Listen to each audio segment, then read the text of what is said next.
Welcome to an exclusive, not an episode, a rant. It's time to rant about Manchester United, all the problems, the Glazers, the players, the manager. It's a shit show, you know. I'll put it as nicely as possible. There's so many problems, so many issues, and that's what we're here to talk about today. My name is Taso. We got Andrew here with us. Danny couldn't make it. He had to work. He probably didn't want to make it either, to be honest. Yeah, he doesn't want to talk. We've already talked about United so many times, but like we just need to have an exclusive episode for this particular subject. So that's what we're going to be talking about today. Glazer, ownership, players. Do we back the manager? What players should leave? Our best 11 for United, things like that. So welcome to the United RANT. The United RANT. Yeah. we'll tell this. Yeah, exactly. The United RANT. So, first we're just going to hit it off with the Glazers. Glazers out. I think we can all agree with that. Very disappointed with, who bought the club. Just going to point that out there. Sir Jim Ratcliffe, nothing against him. I feel like it would have been better with the other choice. Andrew, how do we pronounce the name? Oh, the Sheikh Jassim. Sheikh Jassim. All right, yeah. What Andrew said. The Qatari group. The Qatari group. So they would have wiped out all the debt, all the problems. Okay, not all the problems. Nah, low-key though. Like, dude, they were like, we want Mbappe, you know, whatever. But they would have wiped out all the debt surrounding wages, you know, owed transfer fees,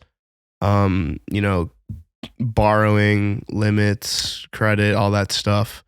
And instead we get a partial stake in the club with, not a full ownership or any ownership really. It's just, hey, we're here.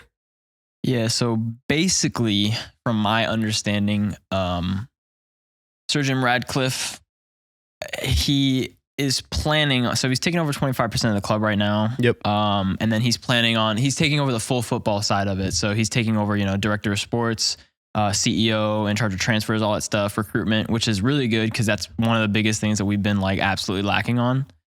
And then what people are hoping is that slowly but surely he'll start owning more and more and then getting the Glazers out. That could take 20 years, that could take 10 years, that could take 10 months. There's no time frame for it. And I think that's why, pretty much the majority of us were hoping for, a state ownership.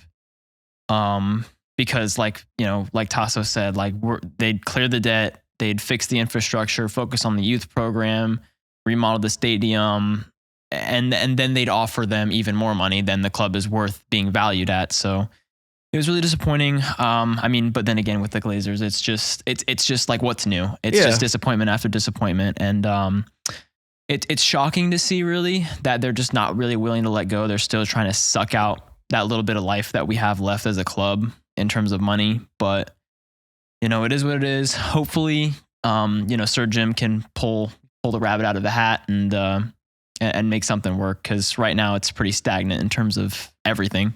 No, 100% mentally, no one's there. Players aren't there. Rashford's in terrible form.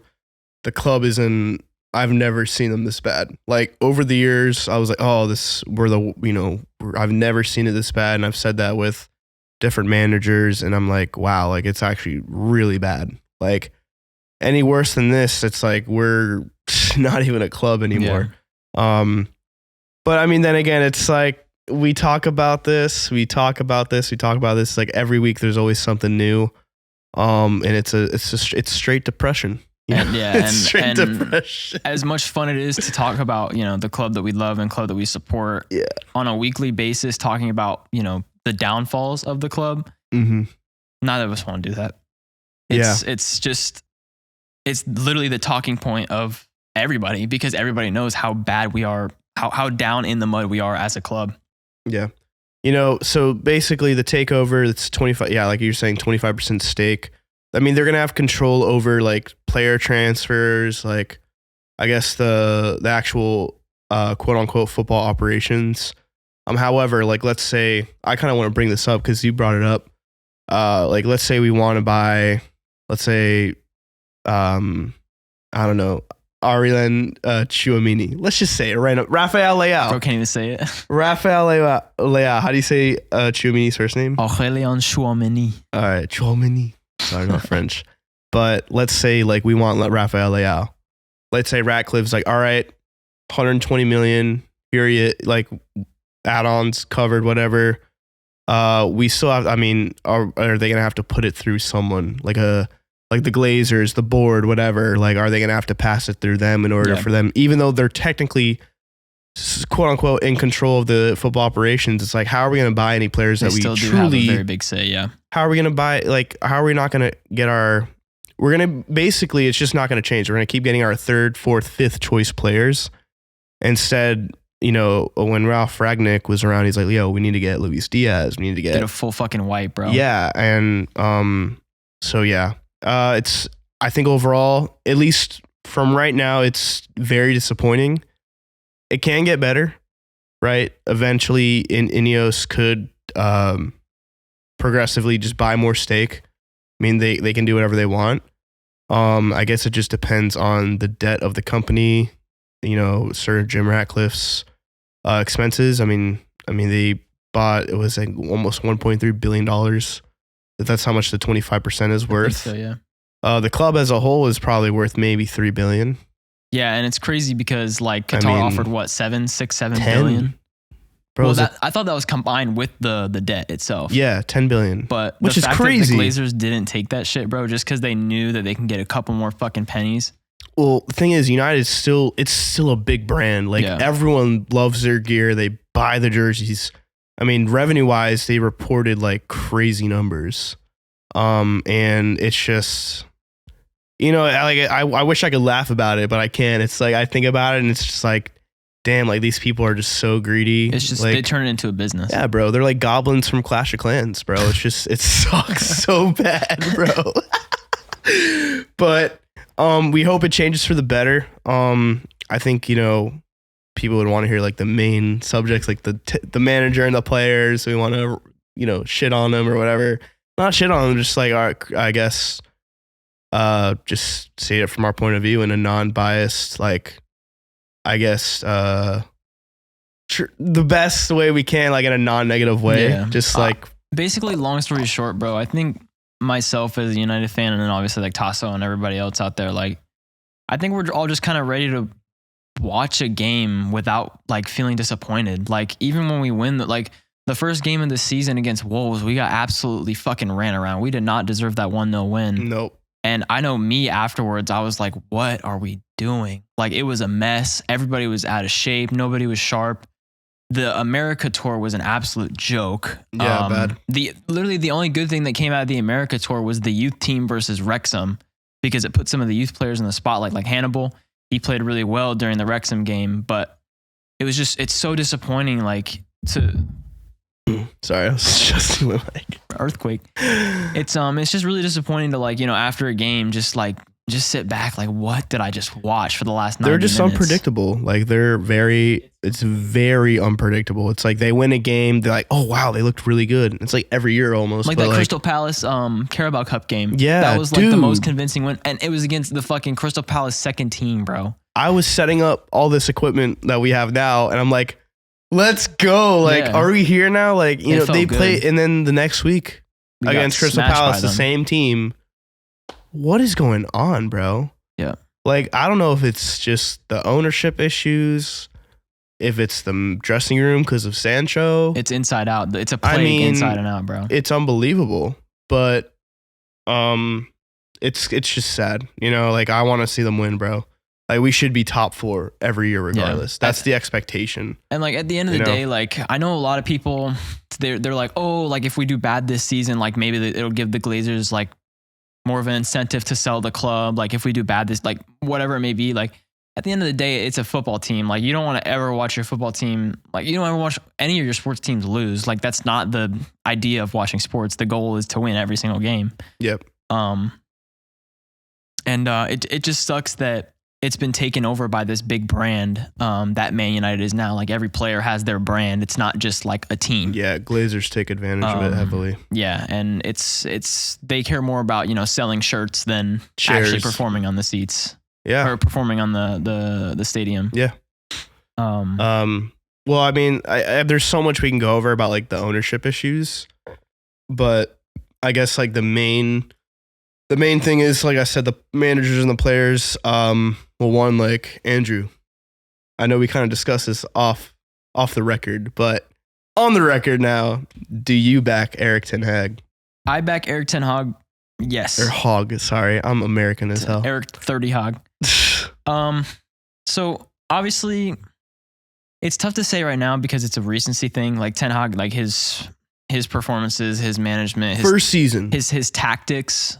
First season, unbelievable. First season, he made a miracle. Dude. First season, Eric Ten, like nobody expected anything from him, and he actually took some of the worst players in the league, and he didn't turn them into a team. We won based off of a strong defense and like lucky moments. Yep. So basically, Rashford. Exactly. Rashford being in like the form of his life, and then getting the big contract, and then he just fell off. Yeah. Yeah, that's what happens. It's just, and that's what's really unfortunate as well, is like you look at, like the David De Gea's, the Harry Maguire's, the Marcus Rashford's, and like they perform well, or they just get signed, and you give them this massive wage, absolutely unthinkable wage. So like $200K a week. Jadon Sancho's on $300K a week, fucking sitting on his couch playing EAFC 24 right now. Yep. Pro clubs.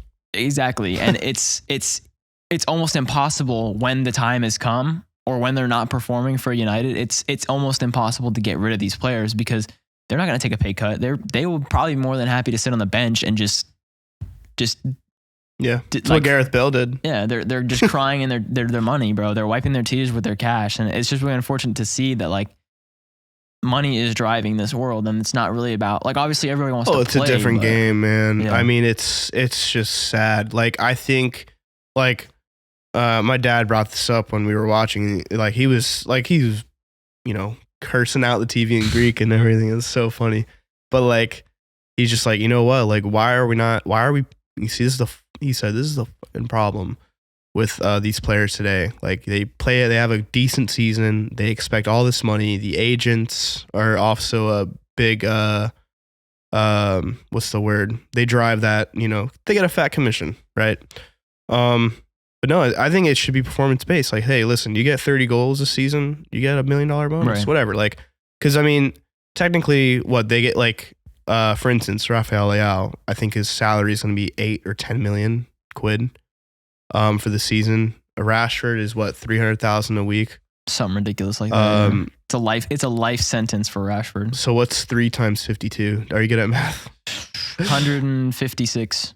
Is that really what it is? Yeah, 156. So he's getting 15.6 million. Is that right? Probably. It's ridiculous. Let me get a calculator here. But yeah, like the point is, it's like you're guaranteed. It's like the NFL, right? You sign a big contract and you're guaranteed like 60 million. Yeah. Or this X amount of million. Like, and it's just absolutely ridiculous. I think nowadays in soccer, football, whatever, like it should be performance based. At least starting out at United, right?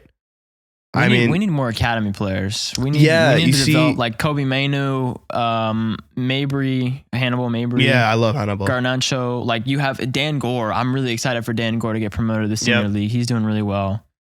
But that's what we're missing from the United of old, is like these developmental academy players. Yeah, I think we just had all these like crazy good players. Like, no, dude, Ferguson implemented a youth system.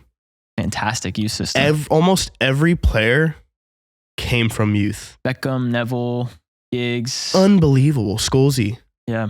Bro. Crazy play. Like legends. Yeah. They come from the academy, and that's what they need to do. So you know what? I'd rather have a solid system like Ferguson did than, we buy all these players and we play like top 4, whatever. But we got to have the right system. I don't know if Ten Hag is right for that. Like, obviously, Ajax is known for developing young players. And so I guess it has that attraction. So I don't think I could give all the credit to Ten Hag, like, at Ajax for that long. Or how long has he been at Ajax for? I have no idea, actually. But, like, regardless, it's like Ajax is it's an attractive club for youth players. So, but not, like, I guess the point is, I think the wages are absolutely ridiculous these players get. They don't deserve it. They're mid-quality players playing for a high top-class club, a club that expects the best of the best. But Ferguson implemented that. But like people think like, oh, like no, dude, he created that from youth, bro. Yeah, It took years, just like Man City did with Sergio Aguero. I'm not saying they all came from academy, but they started off young. David Silva, Otamendi, Vincent Kompany, just these like even crazy, De Bruyne. Like De Bruyne wasn't what he was at Wolfsburg, but like you stick with players, like you get attractive. You develop them. Yeah, dude. That's the biggest thing is like we have this tendency, and it's mostly like the recruitment team's fault. Like they literally just like I don't know what the dude recruitment. They literally just they ask for a price tag and they pay for him. So like Anthony, bro.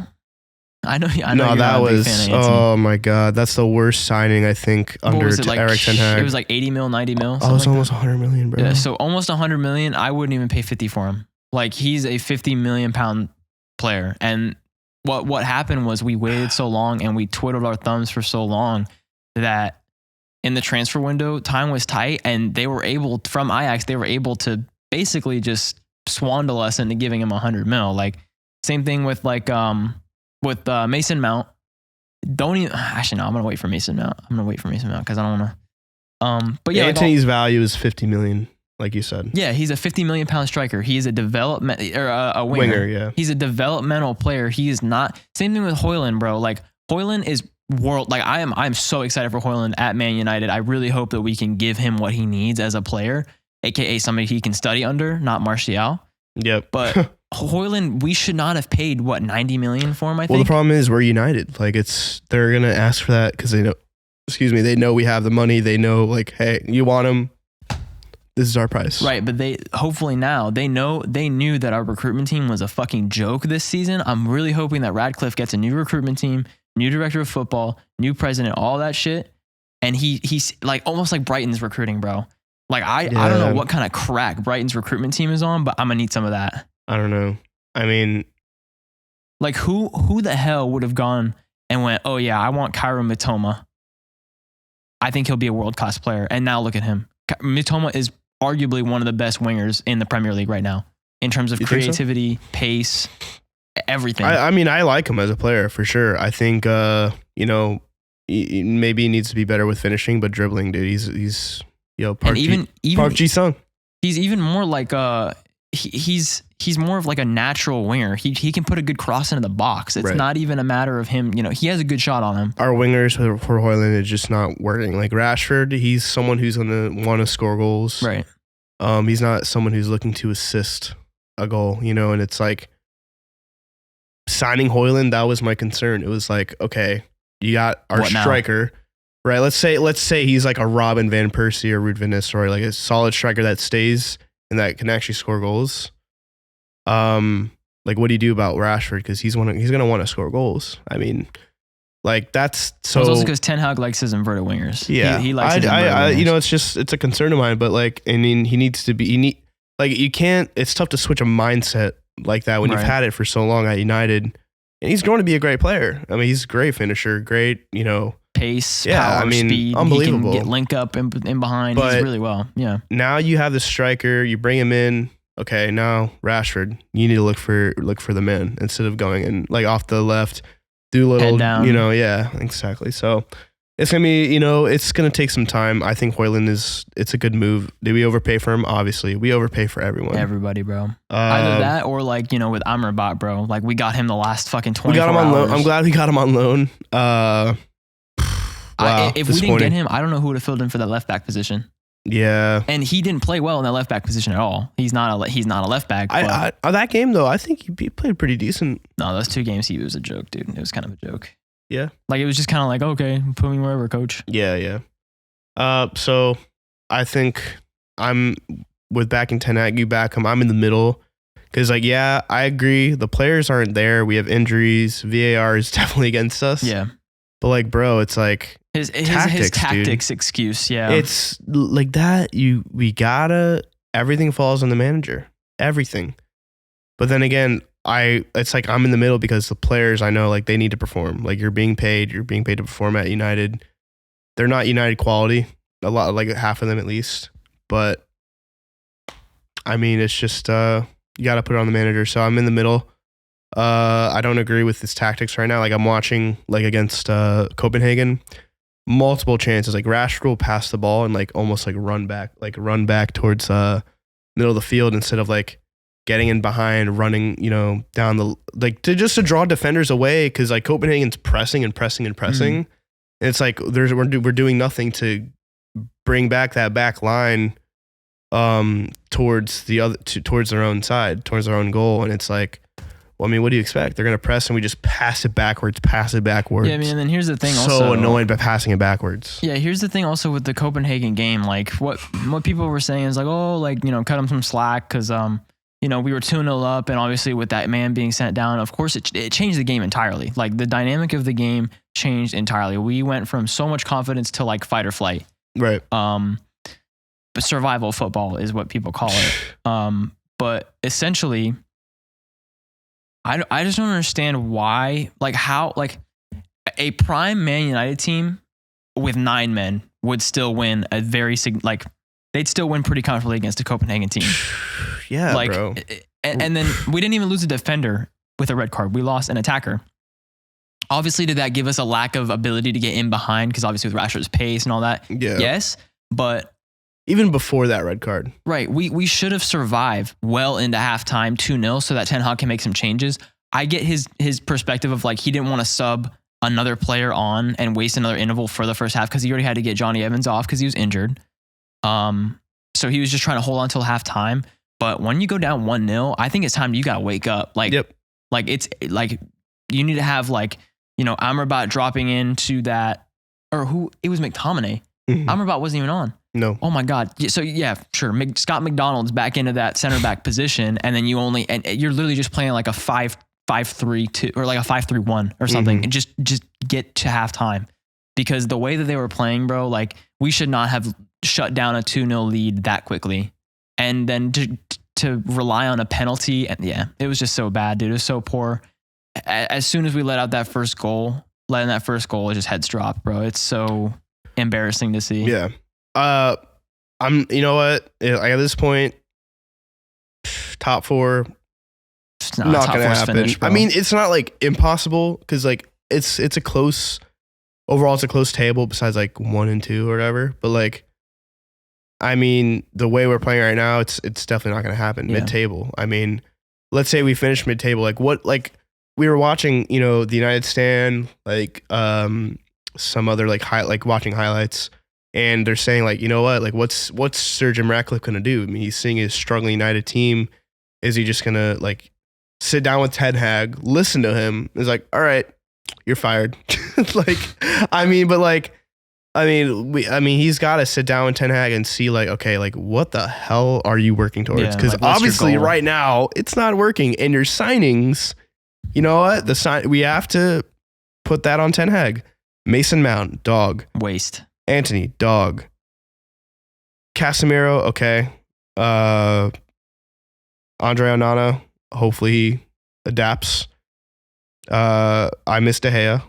I did too, yeah. I had a bunch of my friends like saying like, oh dude, we need like a keeper who can pass the ball. Like, yeah, De Gea couldn't pass for shit. But his saves were top dude, drawer. dude, you don't, that's a world-class keeper. And like, I can't believe he's not even on a team. But it's like, because that's the mentality. Everyone's like, oh, we need to be able to pass from behind. Who gives a shit? Yeah, so like building, okay. Honestly, bro, I'd rather have like that 45 million could have been spent on. It was 55, I thought. It was 55 45. for Mount, 45 for Onana. Correct. 45 for Onana. Like that money could have been way better spent. Yeah, but like even if you think about it, like if you had, we can't build, bro. There's no way we can build out the back with fucking Maguire and Johnny Evans. Like they are traditional setback. I feel bad for Onana there for sure. He doesn't have anybody to play out the ball with. If we had the Lisandro Martinez from last season before he got injured, because obviously like the first couple of games he played this season, you could tell that injury was still bugging him, and that's why he needed to get surgery. If we had that, and if we had Varane when he actually cared about the club, yeah, I don't know what's happening with that right now. And then obviously, like if we had not so many injury problems, I think that Onana would be able to adapt quicker. But I mean, I think you can see the stats. He's like second for the most saves percentage, and he's faced like third, numerous. Well, he's second because Vicario and the other guy, I forgot who else it was, were like par. I think It's Alice. it's probably Allison. I think yeah. Ederson and Allison up there. No, it's Vicario and Oh, it's Vicario Allison. and Allison. Yeah. Okay. Well, it's because fucking Ederson doesn't even face shots, bro. That's right. But so like if like he's doing well. Like if you look at his actual statistics, he's saving. No, he's playing better now. Yes, he's definitely started adapting, which is good. I'm just hoping that we get center backs that actually know how to play out the back and have that confidence to cut between lines and make those risky passes, because that's what we're waiting for.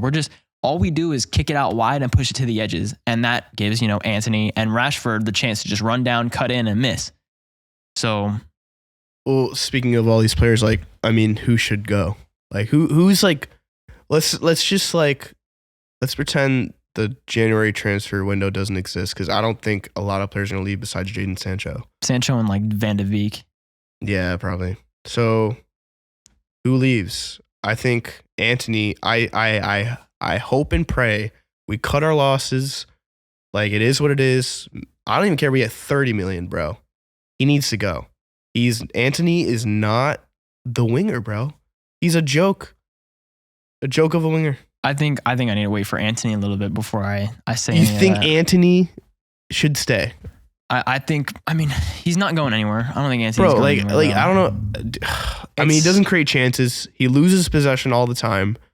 Literally when he gets the ball, he's just like. But you have to look at his defensive, or you have to look at his activity off the ball, bro. Like his defensive awareness and getting back and tracking back is something that severely is lacking from Rashford. But all he does, I don't know, you can probably back me up on this, but let's say he has the ball, right? Like he's near the box. Oh yeah, he just cuts in with that magic left foot. Yeah, he cuts in and then he shoots every time when there's not even a shot, bro. And that's just, maybe it's because, excuse me, he's young and it's just selfish, but look for players, bro. There's other players. I'd rather him cross it and fuck up. You know what I'm saying? Taking a dumbass shot, same thing. Mason Mount does that too. Whenever they're in the box, he gets a rebound, he just kicks it instead of passing. And it goes nowhere. Yeah. So I think he's not ready for the Premier League. In the Eredivisie, he had 9 goals in his last season. You can only score 9. I'm not saying he needs to score 30 goals, because that's what a striker should do, not a winger. Yeah, more assists. Ronaldo's different, right? Messi's different. But, we need someone to create chances for a striker. Anthony is not that guy. To create chances for Rasmus Højlund, we need a winger who, like Bernardo Silva, unbelievable at passing the ball. Even Jack Grealish. These guys. Jeremy Doku as well. Jeremy Doku, yeah. Well, he's scoring a lot of goals, But I guess we need someone who is fit for the Prem, and I feel fit for the players around that indivial. And I don't think Anthony is that.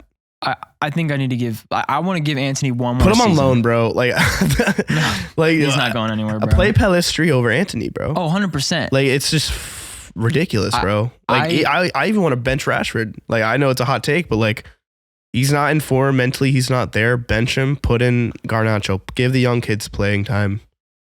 I'm just tired of giving these players playing time when they don't deserve it. Yeah, for real. I don't care how much they're getting paid. They don't. Ferguson would not put up with this shit. Yeah. All right. Apologies for the technical difficulties. Took a short commercial break. My iPhone and cameras just hate me. Facts.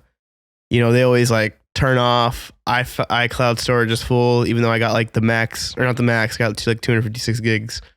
But yeah, there was a 4K video on there. I felt it. I knew there was something wrong. He literally got. I was like, hey, I think we should check our phones. So we missed 2 minutes of me talking. Yeah, perfect timing. But anyway, so where were we? Anthony. Anthony, right? Anthony. I think Anthony is definitely going to stay. You think we should give him more time, and you think he's going to stay? Yeah, I want to give him one more season. Obviously, do you think Ten Hag should have signed him? Yeah, I think he was a good signing in terms of pre 90 million, 100 million. I think we should have dropped that once they wanted that much money. I think literally 50 million would have been the cap, maybe 60, but there's no shot. I would not have signed anybody for that much amount of money. Raphael, dude, you literally could have got like kind of like low key could have got Rafael Leao. He could have gotten like A lot of players. he could have, bro. Imagine like Jonathan David, the striker from Lille. Could have got him. Bro, he could have gotten him for like 80 mil. Dude, it's ridiculous. And we could have had a good striker. Like it's just it's so ridiculous in terms of like he just wants his old players back. It's so weird. He just wants his old players back, but it is what it is. I'm just gonna try to keep backing the manager, give him a couple more years. Yeah, I mean you have to. I think it's best as well. Like we can't keep just I know. our immediate solutions just to sack the manager. There's not a lot of other like who do you want? Graham Potter? Definitely not Graham Potter. Well, so who should go out the door? I think Amrabat. Glad we got him on loan instead of buying him. Mount. I'm gonna say Mason Mount. I think Get Mickey Mount out of my club. Terrible signing. I'm gonna say Casemiro and Varane. I think they're at the peak of their careers. I think we should ship them off to Saudi, cash them in, get rid of their wages. What do I say? Mount, Antony, Amrabat, Casemiro, Varane. Van de Beek, obviously. Van de Jadon Beek, Sancho, yeah. Jadon Sancho's already gone. Harry Maguire, Scott McTominay. Yep. I'm gonna hot take Martial. Yeah, Martial. That's 10 players. I'm gonna say Dallo. I don't like Dallo. I think he's overrated. He's weak, as we have seen. We've seen very strong evidence to show that he's weak. My point is, like, we hear these names, we don't think of high quality players. At least that's my opinion. So besides like Casemiro and Varane, but like they've had their careers already. You know, this is like, you know, Casemiro's gained weight. You know what I'm saying? So, anyway, I think. Do you agree with that? Like those going out? More or less, I don't want. I know you said Antony. Antony, you want it? I want to keep Antony in. I don't want Amrabat to leave. I think Amrabat, he has some. I really think he just needs to. Like you remember Casemiro the first part of the season last season, he got signed late, didn't go to the preseason tour, and he needed some time to get up to speed with the Premier League. And obviously after that, he was arguably one of our best players in the field last season. Yeah. And then I want to sign Amrabat. I hope it's not like a fucking 90 million pound deal because he's nothing more. I don't think he's anything more than 50 million. Wait, say that again. Who? Amrabat. Nah. Well, we got him on loan. Right. With the option to buy, I think. And of course, we're paying all of his wages because why wouldn't we pay all of his wages? Mm-hmm. And then, you know, like Reguilon, I respect Reguilon. Like his energy is really good, but he's just not. He's not a United player. He's not good enough to be a United player. Dallo, I really like Dallo. Just he's versatile on the left and right. He's fast. He gets good link up play. I think he should be a squad player. I think his problem as well as Wan-Bissaka, we see it time and time again. They cannot mark their near post. Whenever, you know, crosses are coming in, they can't mark the post. And 90% of the time, that's the goals that we score is either a long ball or a cross in or a set piece. It's just a really bad man mark, or we don't track the runners from the midfield. It's just our ability to track these players and man mark is just so poor. And I don't know how, if they haven't seen it, I don't know how they're not working on it. But like I said, I really like Dalot. I don't think he's a starting right back. Personally, I think that he is going to be like a second choice right back. You know, for maybe like, you know, like a Di Lorenzo or dude, if we can get Di Lorenzo, that'd be awesome. Di Lorenzo, like even Calabria, Calabria's a little older, but I'll take a Calabria right about now because he has that more of like a traditional right back. We should get experience, bro. Start with experience, then have a youth academy. Learn from those players who are experienced. I mean, it's quite simple. I just wish I wish we had. Okay, here's my theory. I was gonna say I wish we had more time in between games to like work on certain things. Here's my theory. When Big Ange came in to Spurs, right, they're only playing one game a week. They're not playing European football. They're out of the cup games, all this stuff. He has all this time to focus on one game a week. That's it. Just one game a week. And look how well they're doing. Their players, up until recently, their players are fit. Up until recently, like the players want to play for him. Nobody's too tired. Like, you know, Bruno plays a game every 4 days? 3-4 days? Yeah, but you know what? I don't know. I don't know if I agree with you there, Andrew, because like like look at Pep, look at Ferguson. Right. I mean, Like that's also these- squad depth though. Like look at his depth Yeah. for Pep. I mean, yeah. But Erling Haaland plays every game. There are players that play like that. Like Kevin De Bruyne can play every game. Erling Haaland can play every game. Like there are people with those batteries. But then like if you look around, like the center backs, he constantly rotates the defenders. The midfield, the only people that are consistent so far that I've seen are gonna be Haaland and Julian Alvarez because they have that battery life. But Right. I mean, if you look at us, who's gonna play every 3 days other than like Bruno and Rashford that can consistently play? They all look so tired. They're out of shape. Our preseason was a joke. They're not fit. Yeah, it was. Preseason wasn't a joke. Well, you know what I think the problem is? Like we got rid of players. Like we got rid of McFred, got rid of Bailly. Who else did we get rid of? Got rid of oh my god, there's one youth player that we got rid of. I think his name was Fernandez, right? Or no, Fernandez is on loan. Oh, okay. Fernandez, like the left back, he's on loan. We got rid of oh my god, what's his name? I'm blanking. He plays for Luton now. He plays for Luton Town now. He's a center back. Is it Tahith Chong? No, Chong is. We got rid of Elanga. Yes. Oh my god, dude. I was so pissed about Elanga. We sold him for cheap too. We should have put him on loan like the Bundesliga or something, bro. Elanga is doing so well for City. Ten Hag doesn't like him. Nottingham Forest. Nottingham Forest, yeah. That blew my mind when Elanga was leaving, bro. Yeah. He had so much potential. I got a shirt. I got one of his shirts because I just thought that like this guy. Yeah, he showed a lot of promise. Hopefully Radcliffe lets Greenwood back because I think it's such like I'm all for withholding players for if they're under investigation, but it's innocent until proven guilty, right? I mean. I know, like, look at, was it Benjamin Mendy? Yeah. Dude, cleared on everything and it ruined his career. Like, those accusations, I'm not saying not to make them, but, like, bro, like, aren't Greenwood and his girl back together now? I have no idea, actually. They have a kid. I know that, right? But dude, I mean, just let him back. It is what it is. Like, look, they let Anthony back in. Like, I mean, that's different though because that's just hearsay. Like the evidence against Greenwood was pretty damning. Yeah. But I just think I don't know. I personally I would have let him back in. I think it was done with. He accepted responsibility. The case was, it was handled the way it was supposed to be handled. It went the way it was supposed to go. Now it's back to football. Yeah, I disagree with that. I don't ever want to see Greenwood in a United shirt. Really? Game. I don't. I have no interest. I don't really? need that. That's just a bad attention. I get it. To no, the it team. is. It'll mess up the dressing room. Because there's people that believe him, people that don't believe him. Well, I wonder how the dressing room feels. Yeah, true. That's like that. It's like who knows? I don't know what the players feel. However, I get what you're saying. It's a mix. It's just a controversial topic. Yeah, and like I said, like. Same like with Anthony, I didn't have a problem with him going back on the squad because he worked really he collaborated with the police. Yeah, the evidence was only hearsay. He was crying, dude. Yeah, he was so upset. He was so cooperative with everybody. But Greenwood, like that evidence was it was heavy. That was. I'm starting to look deep. back now. Yeah, it's pretty tough to say. Like especially like people who knew him. Like I guess it's like I don't know. You sit down with all the players like, hey. If Mason, would you guys be okay with Mason Greenwood got back?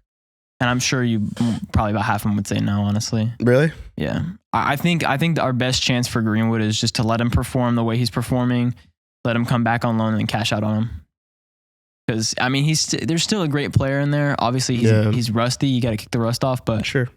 I don't know. I don't want him in a Man United shirt ever again. Yeah. I don't. Well, I think we should just go on to our last kind of rant. The top 11, like our best starting 11 we have. I'll just start like obviously we have Onana. I want to give the other guy a chance though. High key. Yeah. I want to give the other guy a chance. Onana's not necessarily playing bad right now, but like Give him a chance. I think honestly, if he's not given a chance within the next couple months here, he might be out the door. That's honestly. ridiculous. He deserves it. He deserves a chance. He should have got a chance a long time ago. He's Turkey's number 1 too.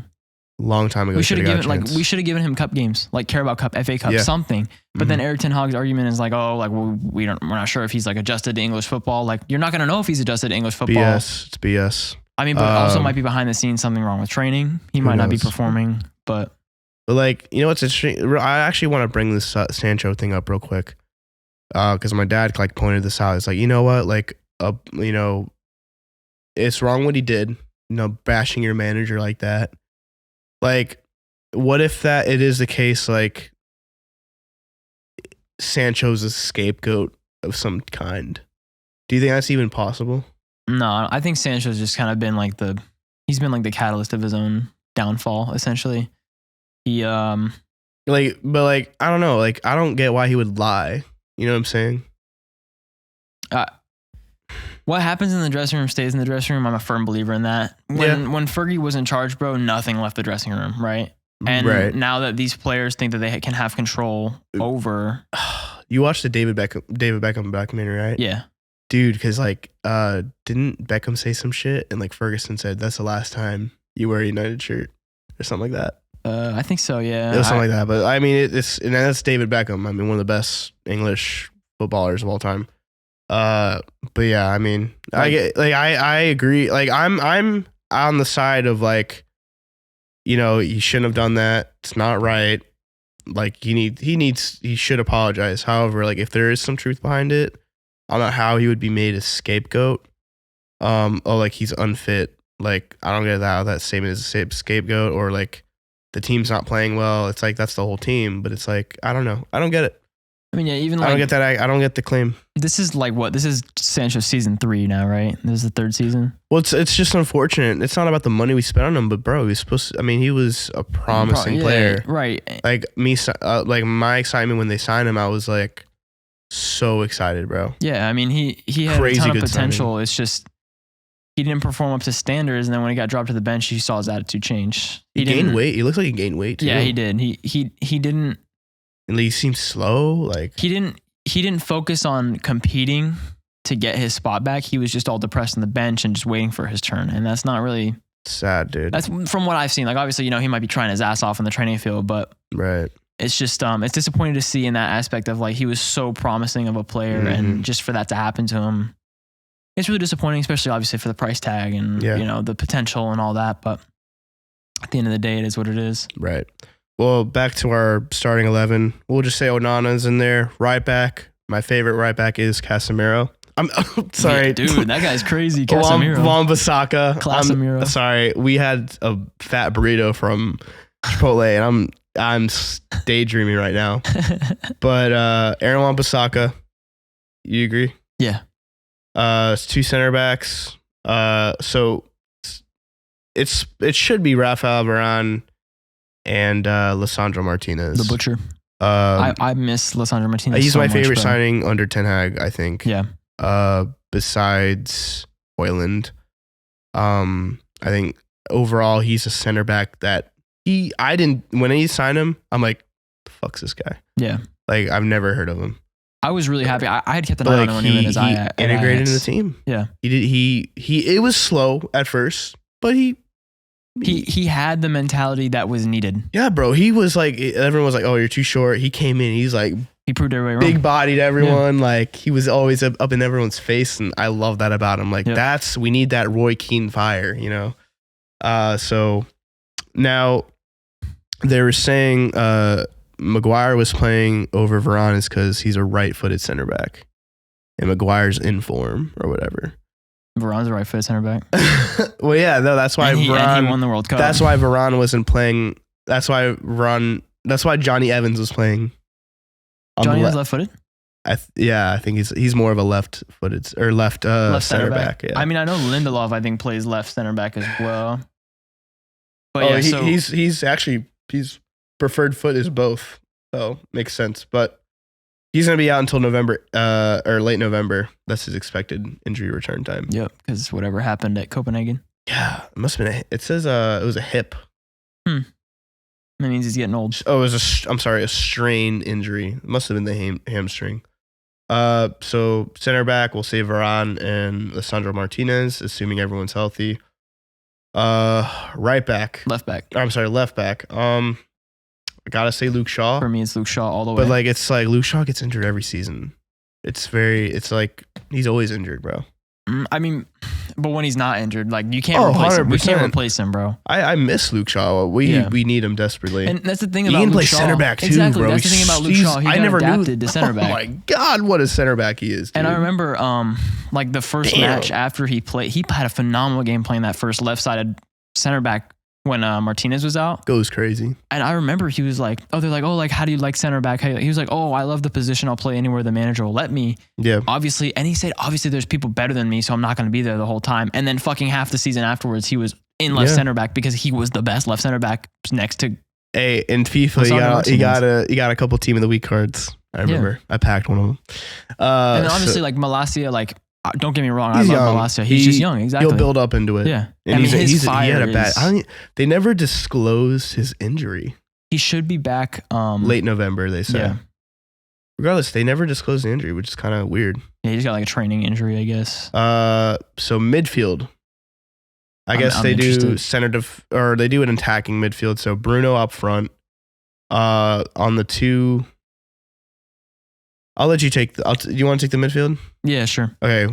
So if we're going to a 4-2-3-1, depending on who we're playing, so like if we're playing like a Man City or like an Arsenal, I would probably go Casemiro and Amrabat side by side, and then Bruno as that free number 10. You don't like Christian Eriksen? I don't think he has the legs anymore to do what he used to do, dude. And that's what I'm saying. That's what I'm saying. Against teams like Arsenal and Man City, we need that more defensive coverage. Yeah. So obviously, you're going to have Amrabat who can pick out a good pass and Casemiro who's really good on the ball. But you know what? If we have Luke Shaw and Wan-Bissaka, I don't know. I think it kind of makes up for it. Like, I think Eriksen is important because he can pass the ball. Right. You know what I'm saying? I think he's crucial to that midfield. And again, Bruno can do it too, but Bruno is everywhere.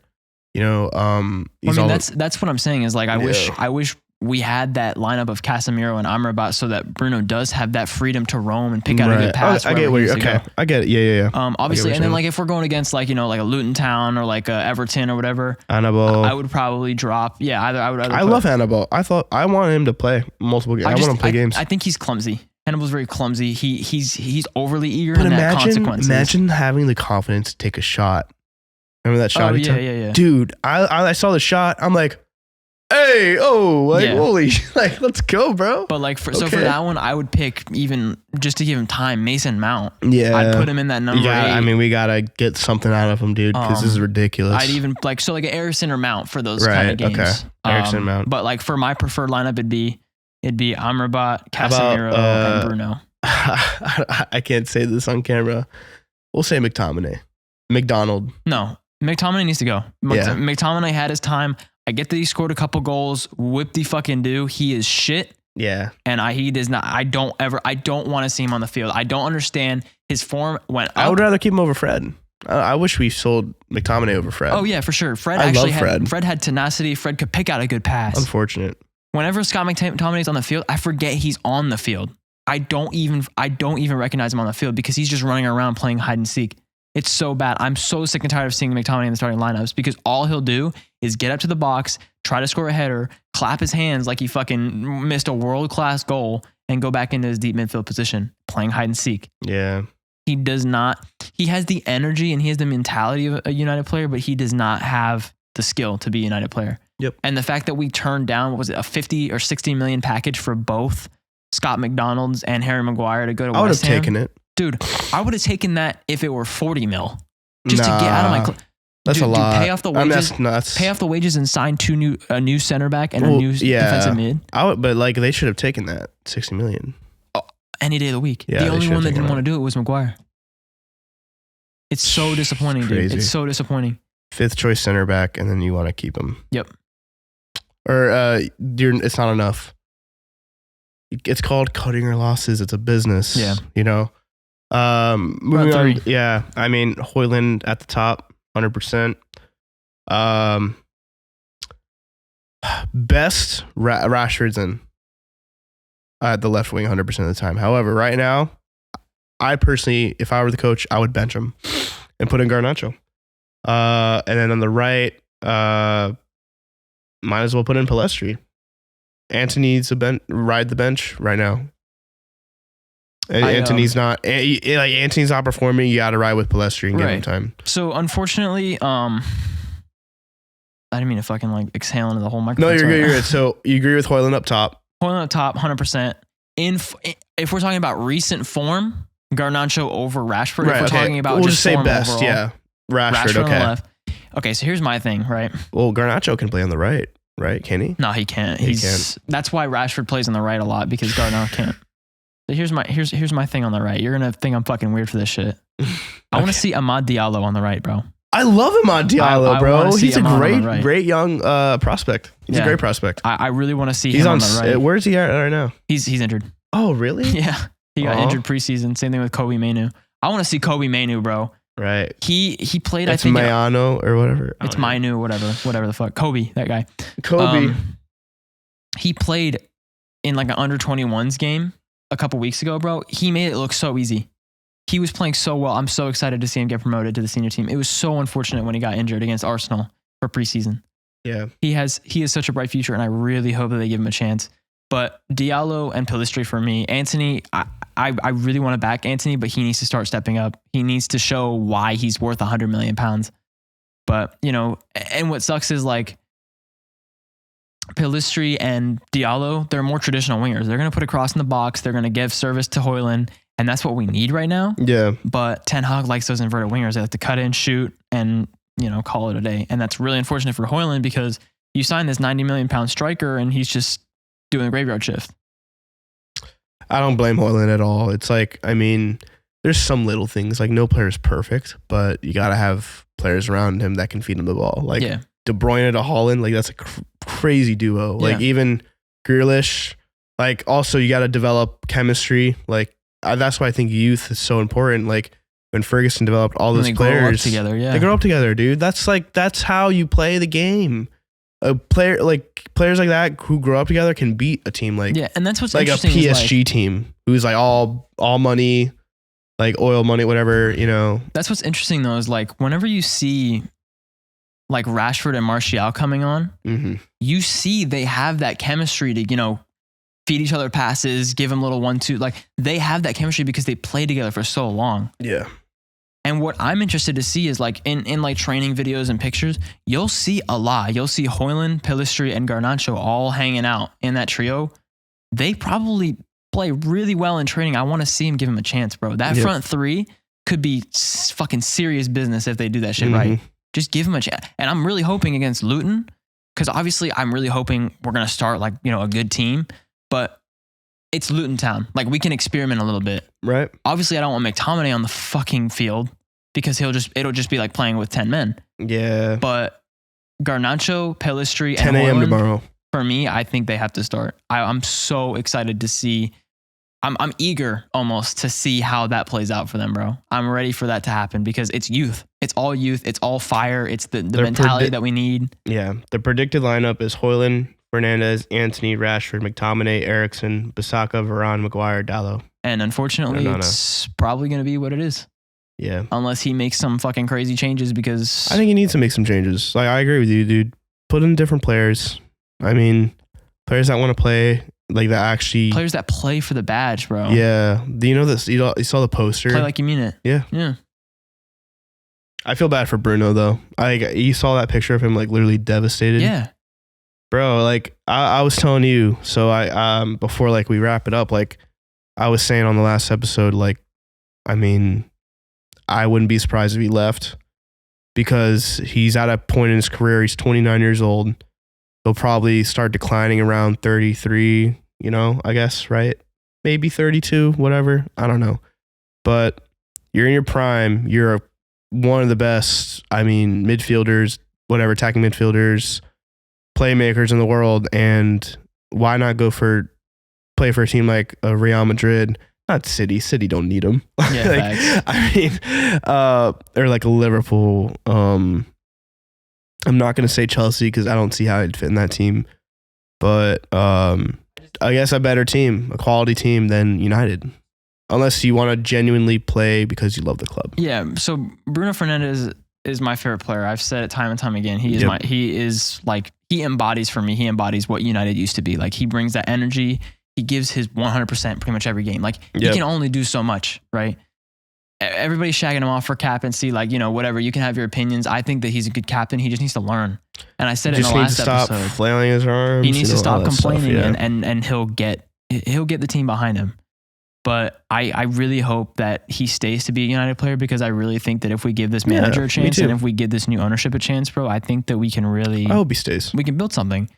And it's just unfortunate that, obviously he's taken up the captaincy in this point in the Man United status right now. Like, it's hard. It's tough. Yeah. It's a lot of pressure. And he was picking up players and patting him on the back after that Copenhagen game, but obviously you see it gets to him too. He was just trying to he showed his leadership the other day.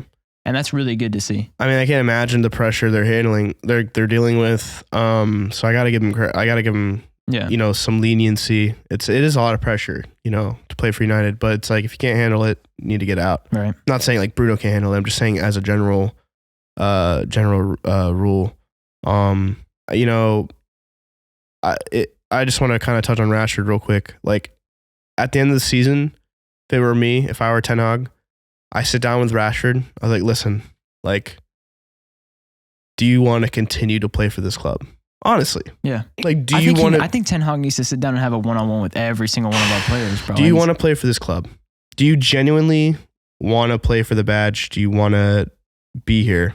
Or are you here it's silly, but are you here for the money? Yeah. And obviously I think Rashford loves the club, but like, mentally, he's not here right now. He's mentally checked out, and I understand that.